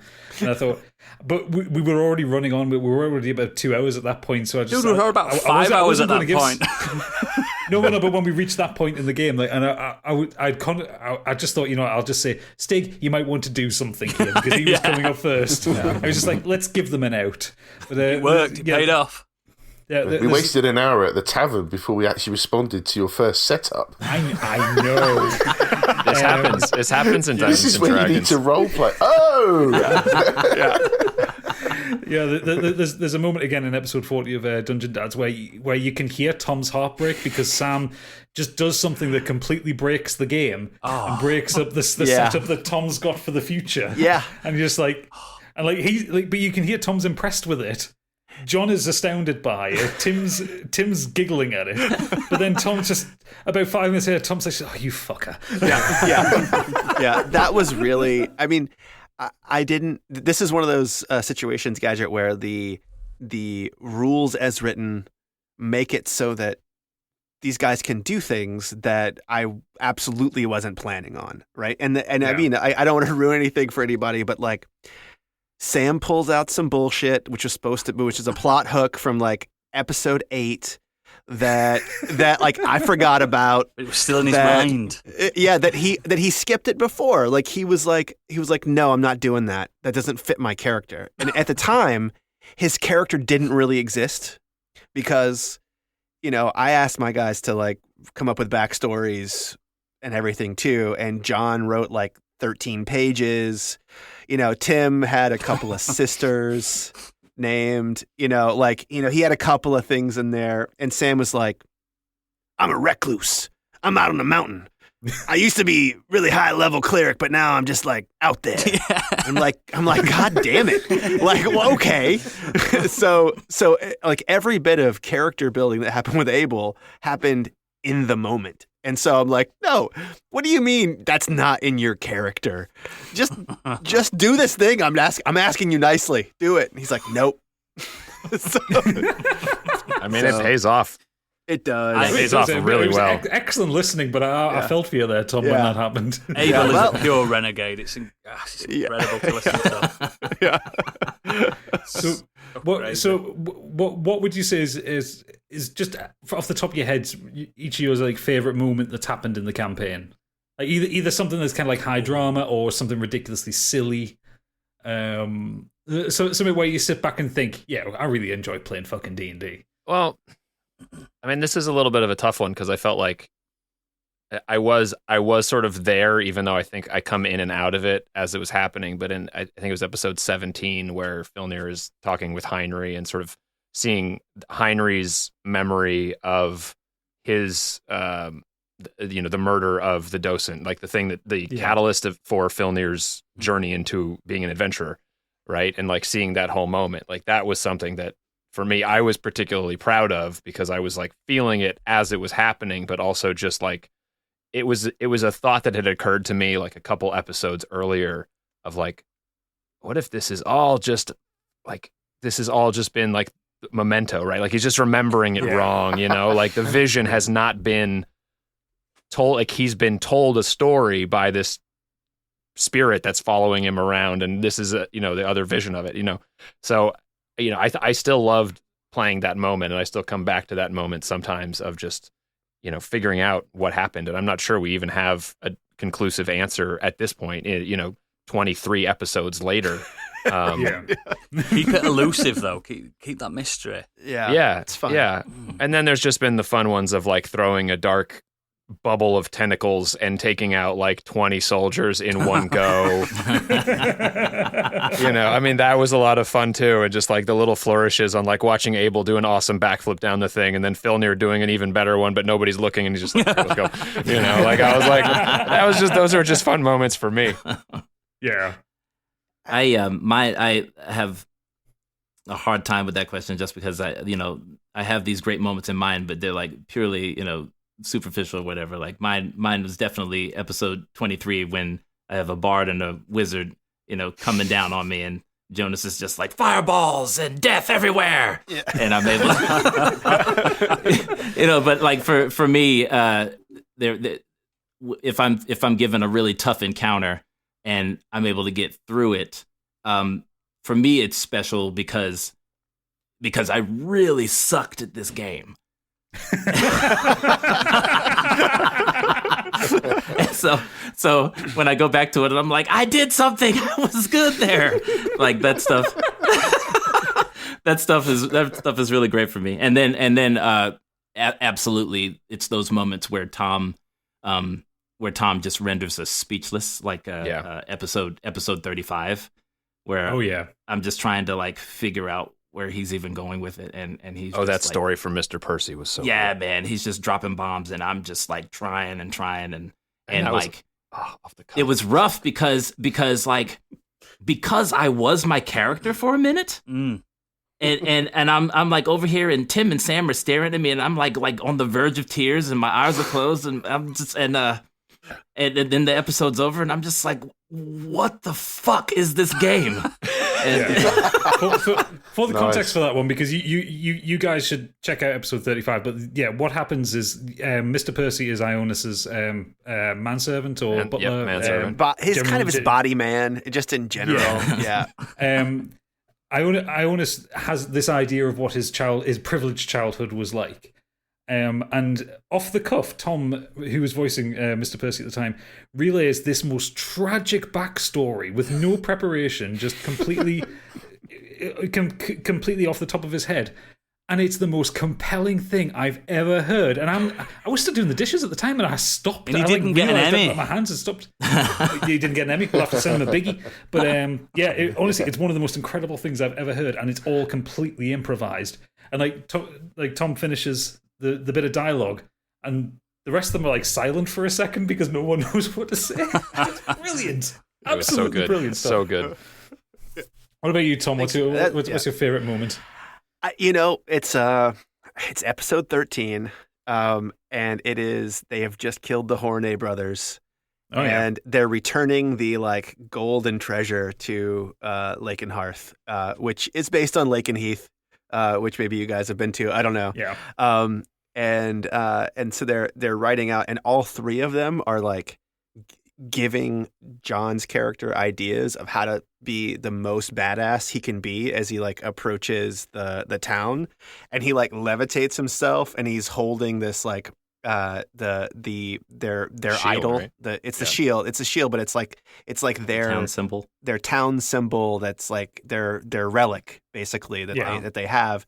And he puts it on top of this building. And of course, I fuck with him. I'm like, yes, you put it on top of the agricultural co-op, like, and not an important building. But like, it was this moment of like the three, like they felt so good about themselves as human beings, like not just as characters. And I was like, that was the first moment in this game when we were playing when I could see that like we were all like really in it, like we were deep in it. Yeah. So that was really, really special to me. And that happened in Austin, right, Tim? That one was, we recorded 14. It was 14 and 15 in Austin. 14 and 15 when we actually recorded together in person. Yeah. Okay. But it was so that was really special, and that sort of led to the first time we ever in the same room together. Like, period. Like, the four of us have never been together except for that one time. Oh, we haven't either. No, ever. Wow. yeah. Wow. No. Apart from me and Stig. Me and you have. Yeah, me and Stig have we have embraced in public. We have hugged. Bit of hug. Yeah. They were asked not to do that again. It was on the tube as well, the London tube. That's awesome. I hugged him. I went, "Come here." I tried to, like, first time meeting him, I was like, I just went to shake his hand. He was going, "Don't do handshakes. Give us a big hug." I didn't realise how muscular you was. Not trying to make you inflate your head. I was like, "Oh, he's a big boy." Come here. I can tell from here, from like 4,000 miles away. Oh, he's a big boy. He's a Look big at boy. that guy. That's no halfling. Oh no, definitely not. It was also like serendipitous timing when the episode came out, just as like we were entering our first lockdown. It was weird. Like I remember listening to that as I was starting the lockdown. It was like, you guys, hey, this is the first time we've ever met together. It's like, we can't go outside. The first lockdown. First lockdown was about what, 10 years ago? That's what it feels like. It's all blurred Felt into like one. Something like that. Yeah, I mean, it's a weird thing, but as a podcast, I don't know how much buffer you guys put into your episodes, but when we started, especially in this format where it's not topical in any way, shape, or form, we recorded a lot before we started releasing episodes, mostly because we were all very rusty with editing. We wanted to make sure we had plenty of time to get the episodes in good working order. We were recording half as often as we do now. Like, that's one thing that's come out of this COVID lockdown is we all had a lot more time and a lot less social escapes. So it was a lot easier for our spouses to be like, yeah, you can play weekly. Like, like you don't see anybody. Sure. It's good for your stress. You're a much nicer person. Yes. My wife doing keeps this saying, thing with your my wife friends. keeps saying, "Oh, you're talking to your internet friends again. It's nice. Yeah. It's nice. It's nice that you've got friends." I'm like, I've got friends, but I'm not allowed to see them. Right. So this became the escape, and so since lockdown, we basically upped the recording sessions and playing sessions. So that's part of how we've been able to go backwards a little bit. How we've been able to do the offline campaign and Mountain City Mayhem, this one is because we've been basically playing every week. Yes, and feed the children. It's basically Sunday most night. of them. Yeah, most of them, the kids are in bed, aside from me, because I'm on the West Coast in the U.S. And so, sucks. Yeah. The best thing about England is one time zone. Right. Yeah, one time zone. Really the best thing? I'm sure That's not the best thing about England. It feels not like the best at the thing about moment. England. Leading Don't on even from ask that. Oodles about time. I don't know please. anything about Don't. time. But leading on from that, about England, I want to quickly discuss about the English accent that some of you like to Uh-oh. Sorry. put on. Apologies. Wait, Apologies. Apart from Abel, obviously. Who's not English accent? Yes, not a British accent. But the other English accents I keep hearing are accents that you hear on Netflix, not real English accents. But is it like British actors Netflix, or like American actors doing British American accent? actors doing British. Well, I mean, You'll have to that try fits the out bill. some Yorkshire. That's yeah, what like me mine and Doodle's Sig are from accent is. Yorkshire, which even though to a lot of people we sound exactly the same, but to other ears we're completely different. Because Stig's posh. He's posh Yorkshire. Posh? I'm not posh. Stig's from Yorkshire with money. I'm from the Yorkshire ghetto. Yeah, the lower part of the town. Remember? Yeah. I'm working class. Stig's middle class, and I can hear it, but a lot of people can't hear the difference. But And I sound like American actors doing English accents. yeah. Biggie's the only southerner. So we just use Biggie as our out because Biggie sounds that's like what it is. to my ears a Londoner, but he lives nowhere near London. So Right down south. But by the standards that Tom set in the campaign, Biggie would be a Montero noble. Yeah, You that's know. right. That's right. He's got that accent for it. yeah, that English accent that gets put on, it tickles me. It tickles me a lot. It tickles you where? Like with in my tummy. right in the lower part of your tummy. Yeah. Yeah, I will admit I only go with what I know, and Lord of the what I Rings. know would be Lord of the Rings or Netflix or something. Yeah. That's I was the going to say you're best I got. fluent mongoose, are you? Yes, I am actually. I took a class on it in college. Now, Served what you well. I'm really afraid of. I'm really afraid of you listening to my Mountain City Mayhem one, because that one's really a stretch. Because I'm trying to go for the Cockney, and I'm like this is terrible. But Apples I'm and still pears. going I'm for it. signing up just to hear Is that. it like Don Cheadle in Ocean's 11? It's Oh, more it's like that. Dick Yeah. Van Dyke. Yeah. Dick Van Dyke. Yeah, it's really. Yeah. Wow. Oh no. There's nothing. It's nothing good about terrible. it. But But the best part I find about Ionis's voice is whenever he has to be annoyed about something, but not like legitimately angry about something. It's like when either like Abel said something, or he's fallen over, or he's rolled a bad dice. Like, God damn it! And he's just this very staccato annoyance. It's absolutely brilliant. Well, I guess we could ask Oodles, like, what can we do to make it better? Instead of "God damn it," you need to say Just change their voices. You got it. Don't do it. Just stick with American. Real actors in. you just need some colloquialisms. Like, I can't even say it, I'm drunk. Fucking hell. You need words like bugger instead of god damn it. Bugger. Yeah, I do say bollocks. Bollocks every now and then. Yeah, keep saying that. Keep saying that. Yeah. That's a good one. I'm sure there's a few can'ts instead of can'ts, and you Yeah. know, like Whoa. I'm sure I've said schedule instead of schedule or whatever. I don't know. You know, like there's It's things fine, like it's that. Fine. I mean, where I live, we say shit a lot more than fuck. So Right. shit's a bit more of a word, but yeah, hey, you're doing fine. Don't worry. did you think when you came on to join this podcast tonight that you would be getting dialect lessons from a drunk Yorkshireman? Well, I mean, we'll take it. It's authentic, right? I was really worried that I was gonna like accidentally get into go just automatically into a terrible accent and putting on some British face, and I'm just really happy I did not. But I also was like preparing myself. I was like, oh man, I never talk shit about anyone from England, like ever. Are you allowed to? We can handle it. Right? No, but it's not that. It's like it doesn't like it's not something that comes up in my life. Yeah. Like but then I was like, oh my god, I might, because I always say the wrong thing, and I was You like, should listen to our outtakes, mate. oh my god. So I was like, oh man, I have to I have a list of things that I'm not allowed to say. You can say anything on this. No. Tim and John are like, nope. They've cut enough of my shit out. Don't give him that access. It's all right. Gadgets are our editor, so he just cuts it out anyway. Yeah. Don't worry about it. And whatever's the funniest but least offensive, I stick on the end as an Easter egg just to humiliate so Oodles. nice. It's usually Oodles. He constantly forgets that we're recording. Yeah, and I've just podcasted for like 10 Indian years and I bullshit. forget that there's a microphone there. It's ridiculous. That's good stuff, and it's comfortable for you. Yeah. Yeah. Absolutely. So just to drag this back to its original point, and just Sorry. get through answer some of the questions. A few of our listeners are getting into D&D because I won't shut up about it. Nice. You won't. Well done. Trust me, Awesome. you won't. Yes. What advice would you give them to get started, other than what we did, which was play it on a podcast? Yeah, he threw us right in there. It wasn't like, let's have a practice or let's have a few goes. It's like, right, this is the first time you've all played and we're going to record it. That was rough. I mean, it's rough that you had to. So there's two things. One, I think start at first level.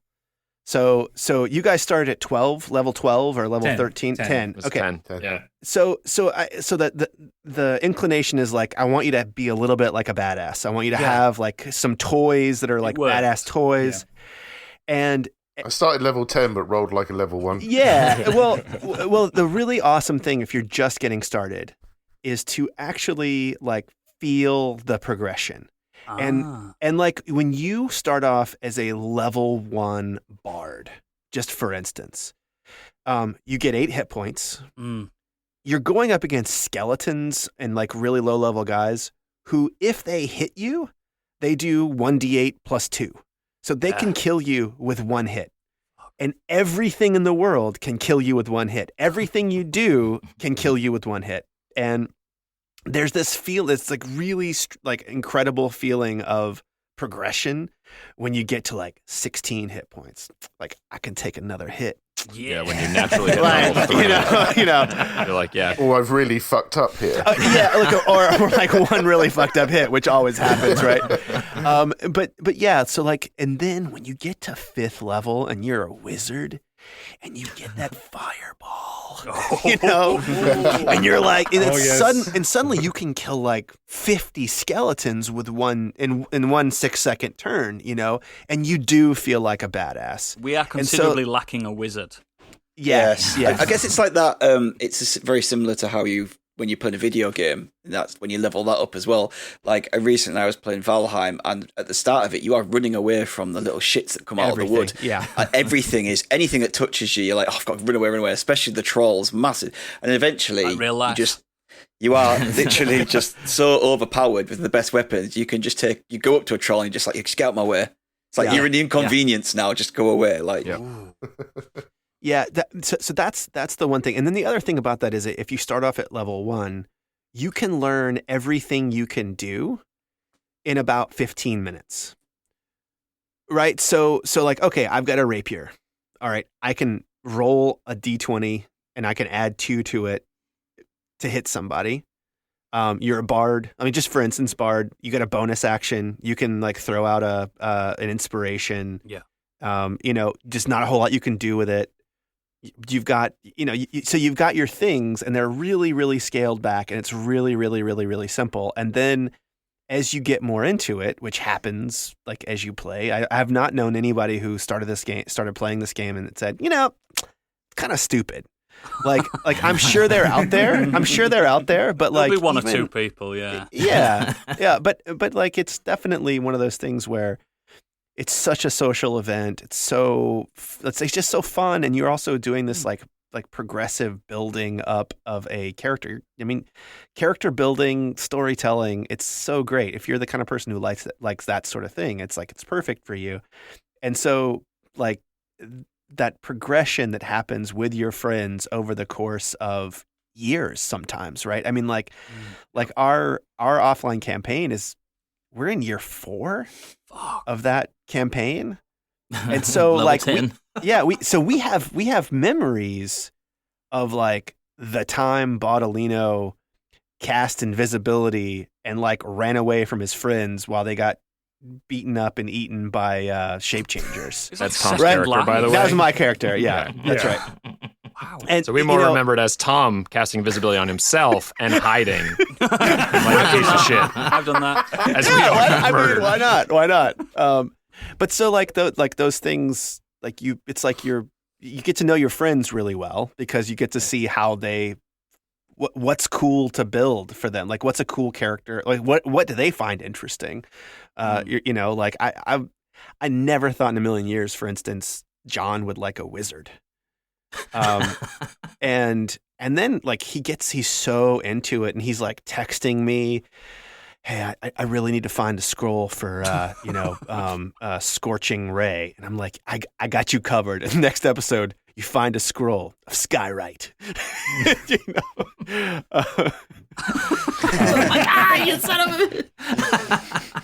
So anyway, that's like, I mean, it's that. So that's the big thing. Is like start early, start at level 1, build up, and then be really, really, really kind to your DM as he's learning because it is. Oh, we love our DM. Don't worry. Yeah. Oh yeah. It's so much like this is the thing. Like Gadget, if you keep doing this, Yeah.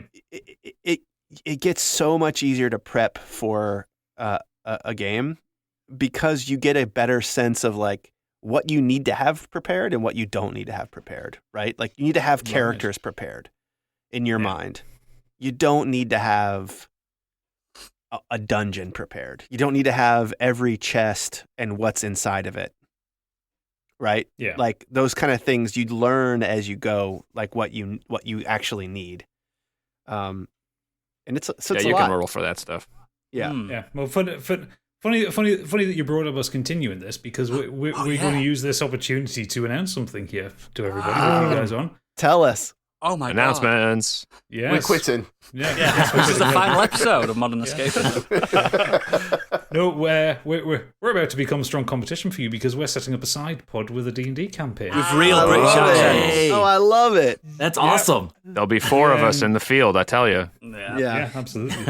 Yes, we have settled on a name for it. We are the campaign podcast is going to be called "Do Dragons Dream of Scorched Sheep?" Oh, I Nice. love that. Yes. Thank you. That's so good. Thank you. I named it. Yeah, I it took love us a it. while. There Yeah. was a lot of I used crap my names bardic getting thrown back. inspiration to name that it. took some time. Yeah. Oh yeah. There was It was a week. In our private Discord, there was like a week's worth of messages of dungeons, like trying to get that. We SEO, nearly just like, went you know for what, fuck Dungeons it. and Dickheads, but Yeah, Yeah. that was You know what? Unfortunately, there's 2 other podcasts named Dungeons. Yeah, and that's what Dickheads. Kenji says. He said it exists. There's plenty of dickheads out there. Yeah, so. that's right. Yeah. So yeah, that's going to be coming up. We're aiming to get the first episode out in June. There is going to be a 5th voice joining us, who shall be revealed later. Yeah. And these 3 reprobates are going to be rolling over their characters, but rolling them down from level 10. It's the same characters that we've built. You're going to go back to level 1. Okay. Okay. Love No, it. we're not going back to level 1 because we want them to. Because the concept I have for it is them already being somewhat seasoned adventurers, but they're going down to 3. Perfect. Okay. That's a good place to start. Yeah, so they're still squishy, but they can do a couple of things. Yeah. Do they have to end up at level 10 with the same abilities? Not necessarily. Good. I have a narrative hook to avoid that. Perfect. But, but yes, so that's going to be coming out in June. So look out for in our Discord and on our Twitter. We'll post links when things become available, when the feed goes up, and we'll consider Under Grasswell Manor to be kind of the official kind of prequel to it, or like the kind of the prologue. It's the spin-off before the It will remain actual relevant. event. It's weird. Awesome. It's like the Battlestar Galactica TV movie before. It's like a D&D series came guidance. You mean Razor? Yeah. Yes. I love that movie. It's a Snyder cut. It's not the Snyder cut. It's not. Redoing Grasswell Manor in 12 hours. Right. We're going to do it in black and white. It's going to be incredible. Just get all the shit I wanted to put in there. All minds. Yeah. Yeah. So on a we- podcast. So we did get a couple of questions from our community. If you'll indulge them, Of course. First of all, quick one. Ben at XBenBlasterX asks, outside of Dungeons and Dragons, what other, if any, tabletop RPGs have you played or enjoyed? Well, Thom and I played Buffy the Vampire Slayer. Wow. With our- RPG of Buffy. Yeah. With our There is an wives. RPG of Buffy. Yeah. Yeah. I had to dig deep to find it, but I did find it. And it's based off of a D10 instead of a D20. But All right. yeah, Thom and I think it's probably my fault, but I was like, Thom, you gotta watch Buffy the Vampire Slayer, which I is love something Buffy. that I love yeah, it. my wife got me into it. You know, when we first started dating. I love it. Back in It's stupid, back in but I love it. 2000. And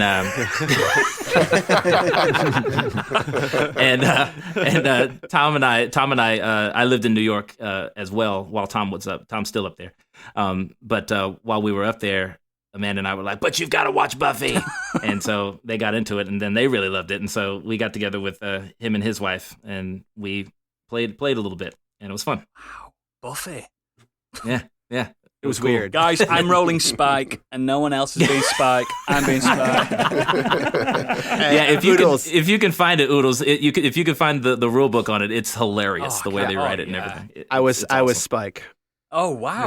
in our game. Yeah. Yeah. Got And my Spike, he's the best character. wife was Buffy, and I didn't know how I felt about that. But anyway, I know. There are I know how you felt, developments John, because I saw it in your face. And then later you told me how you felt about it.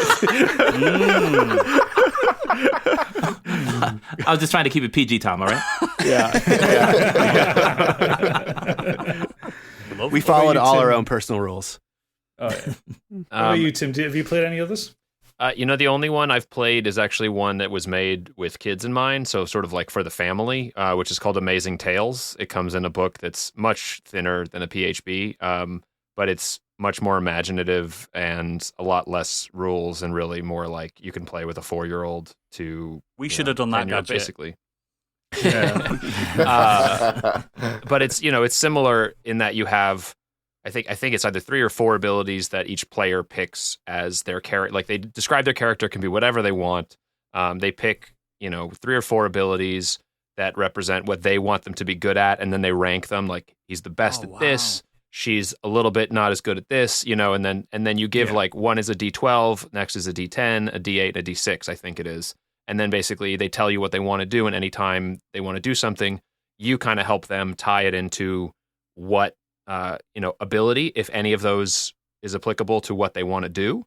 So like a 4-year-old would be like, oh yeah, my character's like super fast, right? Just very basic stuff. Like, it doesn't have to be like defined as, oh, their movement speed is 65 feet or whatever, like Dungeons and Dragons would have it, right? They're just very fast. And so anything they want to do, if they want to do it quickly, like if they can kind of justify it as it's something they need to do very fast, they can use that special die. And all they have to do is roll better than a 3 to have a success. Oh, and then it's just storytelling from there. I'd love to play Tales from the Loop at some point, but I haven't actually picked it up or, I think most of the limitation has been time more than anything, because with as much as we're doing with Dungeons and Dragons, there just isn't it is a flat quite enough surface. time.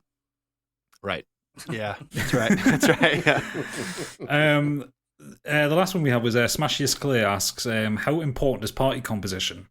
And he's asking, like, basically, is it like, are we talking like Overwatch, where not having necessary rules filled is pretty much dooming your team? Or is it something where kind of equipment, spell choices, and actions can make up the difference? 0. It doesn't matter at all. And here's my rationalization for that. 5e D&D is so built around you doing whatever the fuck you want to do with it that there are ways to there's ways to round out a party and do things. You could all be thief rogues, and you'd have a super. You could build a super powerful party that does all the things you want to do. Wow. You'd have some weaknesses, right? Like you wouldn't like if you get up against undead. Yeah, you're squishy. you get up against some undead that have like resistance to piercing damage, and there's some things which you can't sneak attack, for instance. Yeah. That's very rare, but that happens. That can hurt. But D&D 5e is so flexible. Anybody can be an expert at medicine, right? Anybody can like make potions. Like you have to build your character a certain way, but you can do that with almost any class. I think it's really. I mean, for me, like this gets back to one of the earlier questions about how much is it about narrative versus rules and that sort of thing. I really love the idea of starting. If you're going to start a campaign, to think about that, like why we're here. Like what's the moment that's starting this thing off? Are we friends already? Like why are we friends? So I do think party composition in the sense of like making your party together is so much more fun than sitting in your house making your thing and then like surprising everybody with like who you are. So yeah, that's my take. It's not like Overwatch. Yeah. I mean, I was going to say, if you have a good DM too, they can kind of balance things, for or against you as the situation dictates in a way that can play to the party composition too. So do you guys as well? So when you realize that our party is missing something here, like just talk among yourselves, like, right, we need one of us to do this. Like, I don't know if it's a certain thing, like heal. Well, just like if you look at our party, like Oodle said, we're missing a wizard or we're missing this. Massively Like, missing a wizard. if you could look through and go, okay, well, Biggie's character can actually do this. If you can't hit a push him that way. That kid. So do you like discuss it kind of behind the scenes, going, right, we kind of want our character to do this, like to progress rather than it just being all improvised. I mean, a group session 0, which is what they call this, is probably a good idea, right? Where everybody puts their heads together, kind of says what they're thinking. It's a good place to like lay the ground rules too for like, something is too gory. If somebody has a threshold for that, somebody gets triggered by something, you talk about that stuff up front, so you never quite, get there. Yeah. Don't piss off your players, kind of thing. But I would think you do a session 0. Part of our character building for Dungeon Dads was collective. Obviously Sam being a cleric knew we had some heals there, but clearly, as comes up often in the podcast, he doesn't want to be the frontliner. No. But I'm a warlock and we have a wizard.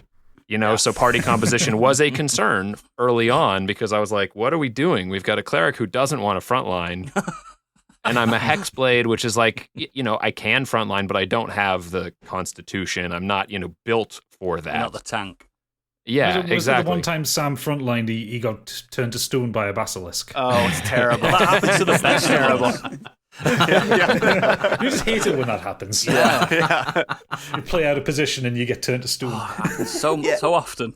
So I mean, I think it's really important to, especially if you're saying, okay, we're a troop, we're like a small group of 4 scouts, right? Yeah. We do this thing. So it's important to talk about like, okay, like how have we survived this far, this long, right? like when trouble comes, like, is our main strategy, okay, now we're all fast. Like we run away and then we set up an ambush. Like, is that how we fight? Is that our main like tactical like thing that we do?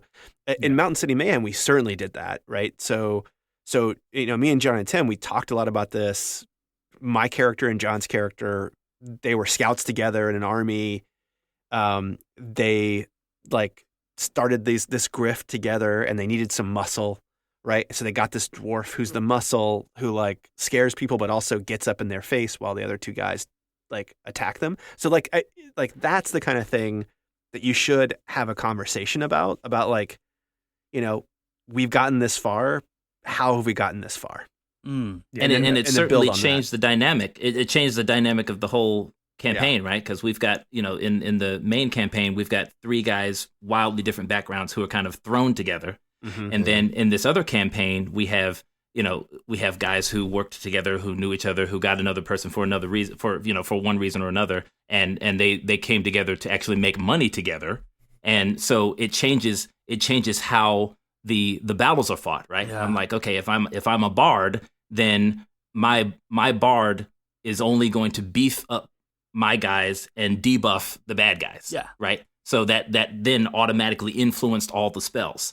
And then it informed my character. I'm this small halfling, and if some giant thing is going to jump up, I'm going to slap Tarbuk on the ass and give him heroism, and then I'm going to go hide somewhere. You know what I mean? As long as I can concentrate on it. You know what I'm talking about? Like, yeah, no, I know what you're talking about. And so, it just completely changed the dynamic of that character, and it makes him completely different from the wizard that I have, who is like, I'll just throw a fireball on all these guys and they'll incinerate, and Milo's kind of like, I'll talk shit to this guy, and then when I get in trouble, I'll just be like, Tarbuk, go get him. Darvin, go get him. You know what I mean? Like it's, and so it just makes, it makes for very interesting storytelling as well, but it gives you this whole blueprint once once you've done all this pre-planning. It's great. Fantastic. Biggie, did you have one last question? Yeah, I just want to quickly ask, I've been a gamer since the 80s. Somehow completely bypassed D&D, as I mentioned.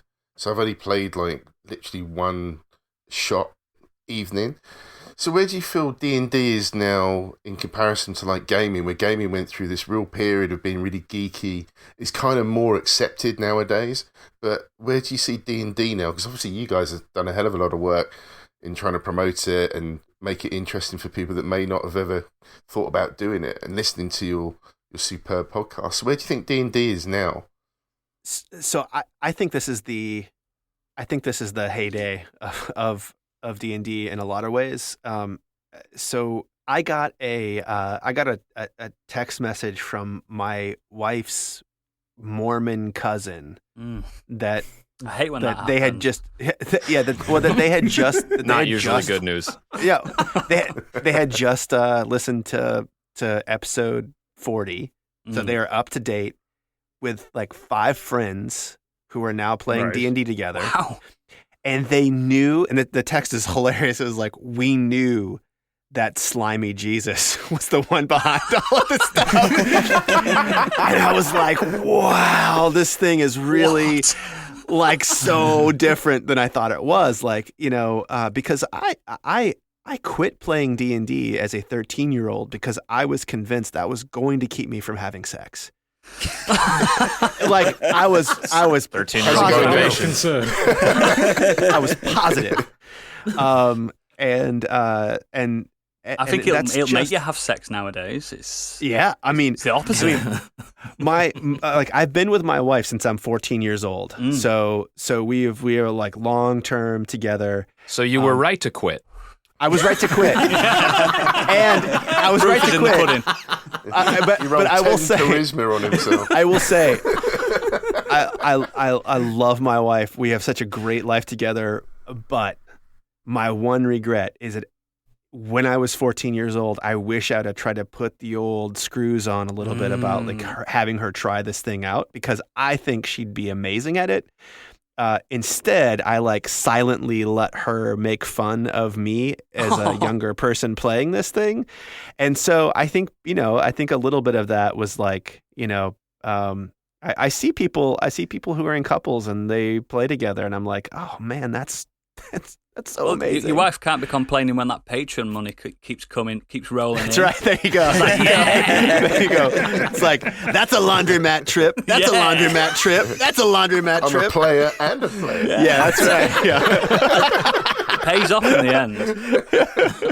I think the internet's probably helped most with that, though, hasn't it? Like the accessibility now, where like you can go and watch people play it and have a lot of fun on YouTube, or listen to like a podcast like yourselves. And like before, like none of my friends like that I grew up with, not many of them are really into like the stuff I'm into. Yeah, and I would have liked to have given this a go, but in my teens, you're a jock. would have had no one. Yeah, no, but I would have had no one to play with. None of them would have been interested, and probably would have taken the piss out of me, to be honest. But now it's just like, you know what, I really want to give this a go, and listening to yourselves and watching some videos that Gadget posted to me was like, you can have a lot of fun with this, and I think you've got to bear it's in more mind, accessible now. You've got to bear in mind we live in an age now where the Marvel films are the biggest films in the world, so that nerd culture is already just it's ingrained there. There's going to be a moment, and it's going to happen very soon, where Dungeons and Dragons just takes over. I think so, or role-playing games in general. It's just going to take people are going to be like, why didn't we do this years ago? And then there's going to be people from the 80s and be like, we have been doing it for so long. Right. You used to make fun of us for it. It's same with I think like I'm been a big comic book reader all my life, and I've been like going to the movies and watching these films. Like, I know what's going to happen. They're like, how do you know? I'm like, because I've read this 10 years ago. Yeah, it's so frustrating. Yeah. Well, I think Tom's right. Like we're in this like magical golden age of D&D. Like the people in LA where Tim's at, they are. It feels like in the rest of the country they're the movers and the shakers as far as style and what's cool and what's going on. You know what I mean? And so like there was this group of I'm sure you've all heard of Critical Role. But this group of voice actors just comes together and they do it, and then just millions of people like are just watching them on Twitch and then sending them money, and then their Kickstarter's going through the roof as well. What's that? They used to tour. A live show. When I was Gene the guys up to say like, okay, this is kind of how you play D&D. It won't be this good because these are professional actors doing with it. Mercer doing it. I'm like, whoa, I can't do that. Oh yeah. I sent them. Well, I pulled it off. Yeah, you did. I sent them one of the Vox Machina. It was the Darrington Brigade live show that they did. And because it was the best one, because it had a bard, I'm and just like, it what? had the most acting, and it was, and it worked out. And it's one of those things when you watch it, and they're obviously, because they're actors, like not just voice actors, but they are like trained actors. They know how to play a character. They do it so slickly and so well, but then they make it so accessible for people to think like, okay, I'm going to buy a player's handbook and look into this. Yeah. Then you have like people like I can't pronounce his second name properly. Is it Joe Manganiello? Yeah. The actor, but the werewolf, like, the big guy. The werewolf. That's right.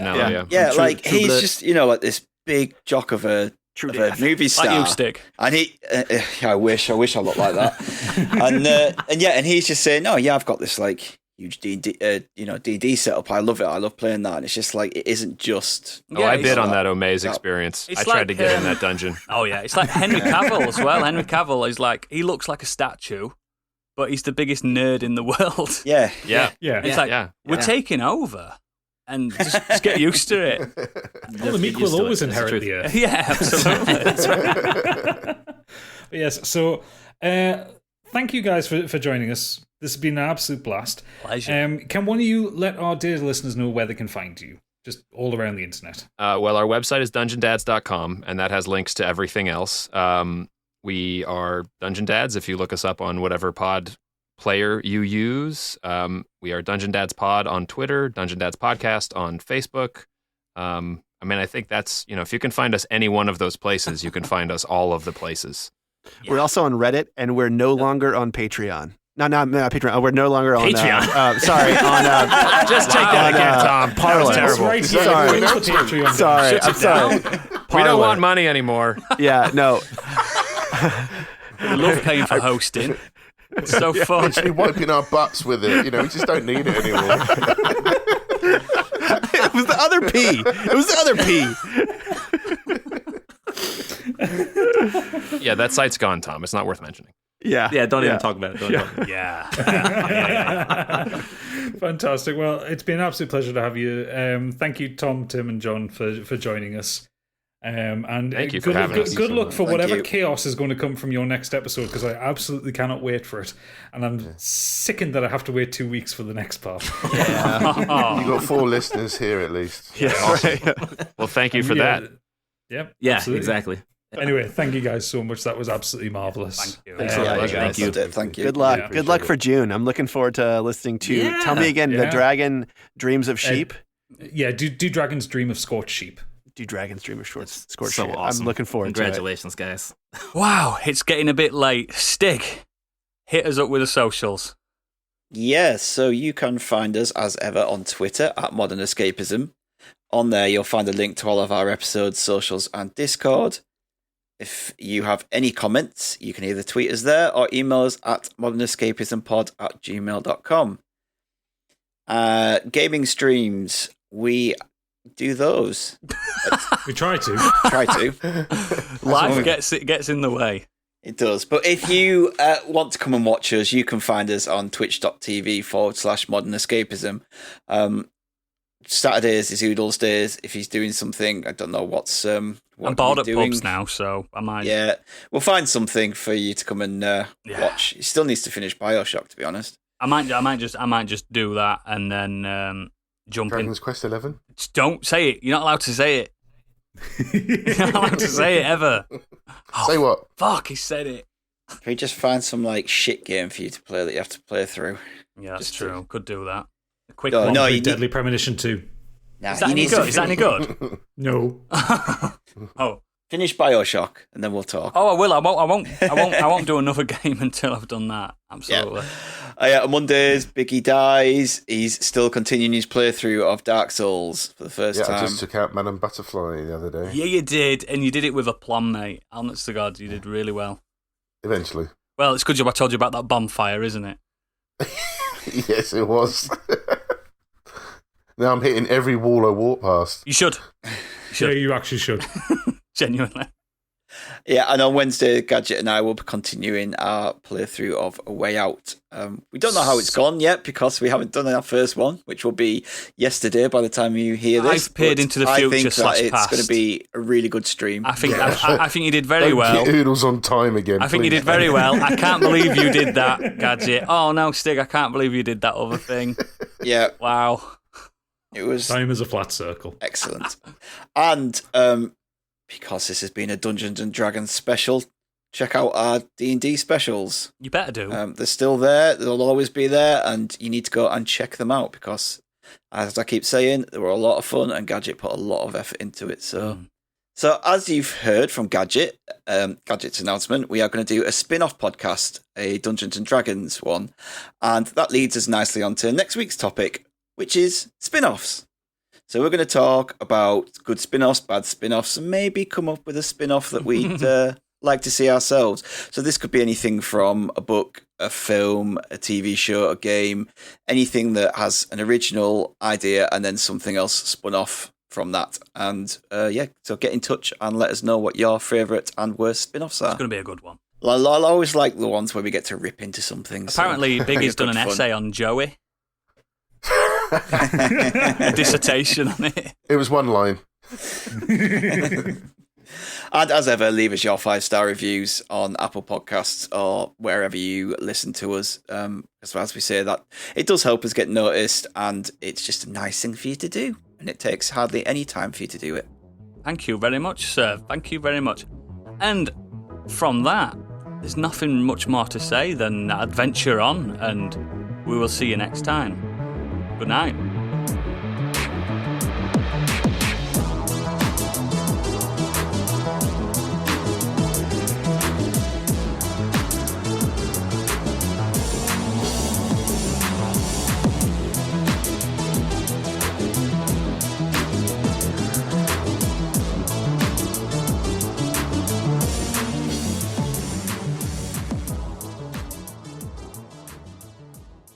Oh, it's so good, that theme tune. Yeah, Who sings the that? theme tune's great.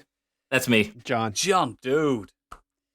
You got to up your game, the Noodles. If you're I the used to bard. be in a band, a metal band, but I need to write I need to do it. I need to But sing you could it. go. You could be There you go. you could be a bard that plays metal. Death metal bard. Death metal bard. You can have an axe. You can have an axe. Oh wow, yeah.